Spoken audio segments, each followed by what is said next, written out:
Magandang gabi mga tol, mga solid ka DDS. Ito napanood ko sa vlog ni Sir Dado Enrique at ni General's Opinion ni General Macanas na withdrawal support na nga sila sa kay PBBM at hindi na nila gustong presidente si BBM. So ang presidente nilang kinikilala ngayon ay si Inday Sara Duterte at may mga permahan na rin sa mga gustong pumirma na taong bayan na ayaw ng pamamalakad ni PBBM. Ewan, yun ang inaano nila ngayon, ginagawa. At eto kasi ngayon parang martial law ang nangyayari. Nung panahon ni Tatay Digong, yung mga pinatatahimik, yung mga terorista, yung mga durugista, mga drug lord, yun lang ang mga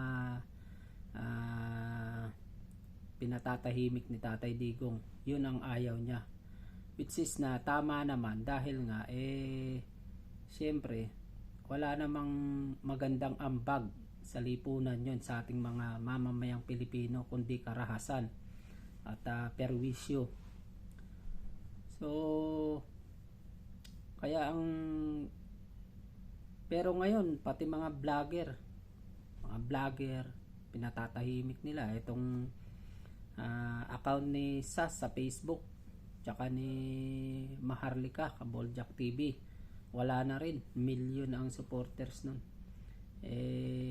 Siyempre matindi ang tirada sa kanila, kaya yun ang mga vlogger na boses ng taong bayan, yun ang pinupunterya naman nila. So eto, mabalik tayo kay Inday Sara. Gusto ng mga PMAyer ngayon na mga retired general at ibang ito si Kadado, gusto nila si Inday Sara, kahit ako man kasi bakit si Inday Sara lahat ayaw niya ng mga NPA, mga teroristang grupo, ayaw niya ng mga droga katulad ni Tatay Digong. Sino ba naman ang magkakagusto ng mga ganon na para sa paano ang kinabukasan ng mga mahal natin sa buhay kung ganon, kung ganyan ang takbo ng Pilipinas, ng bansa natin? Kaawa-awa tayo mga mahihirap. Yung mga mayayaman yan, sila walang problema yan yung mga mayayaman kasi kahit anong mangyari may pera sila, pwede silang pumunta kung saang bansang gusto nila kasi nga may pera sila. Magkawendang-wendang ang Pilipinas, walang problema sa kanila. Ang mga Duterte, si Inday Sara, si Tatay Digong at ang pamilya Duterte, ang gusto lang nila para sa tao, para sa ating mga taong bayan. Kaya sana hindi naman sila namumulitika nakita naman natin sa gawa. Kaya sana mga ka-DDS magkaisa tayo, tulungan natin si Inday Sara, si Tatay Digong. Ngayon yung ICC, inaano na naman nila na keso nakapasok na dyan sa bansa, gustong palagay nyo ba PBBM, palagay nyo pag ginipit ng ICC, ginipit ang mga Duterte, palagay nyo mapipigilan nyo ang taong bayan? Hindi nyo mapipigilan. Kayo lang mga kongresista, kayong mga politiko dyan na mga anti-Duterte, hindi nyo kayang pigilan ang taong bayan pag ginusto namin na mga taong bayan na nagmamahal sa bayan, nagmamahal sa mga Duterte. Pag nagkaisa ang taong bayan, wala kayong magagawa. Kaya sana PBBM, ayusin mo to. Pero palagay ko malalim na tong lamat. Hindi man, kahit hindi nyo man aminin ni Inday Sara, ang mga Duterte at ni ikaw PBBM, may lamat na ang unit team. Hindi pwedeng hindi, kasi katulad nyan, kung hindi mo pinapasok hindi mo hinayaan na ang ICC na bumalik ulit, na sinabi mong dati wala nang karapatan ang ICC, ngayon nung kailan lang sinabi mo na naman na titignan mo ang pagbalik, tapos wala bago-bago ka ng isip at sa confidential funds.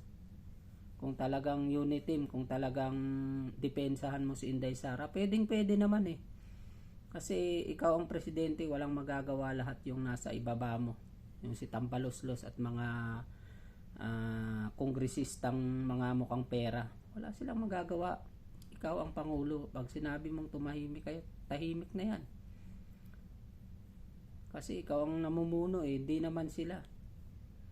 Kaya lang, pinabayaan mo. Kaya ito ngayon ang nangyayari. Kaya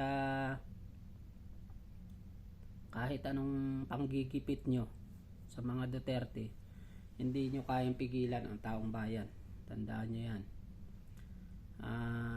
Si Inday Sara, ang mga Duterte, ang gusto lang nila kapayapaan, pagmamahal sa bayan, tunay na pagmamahal.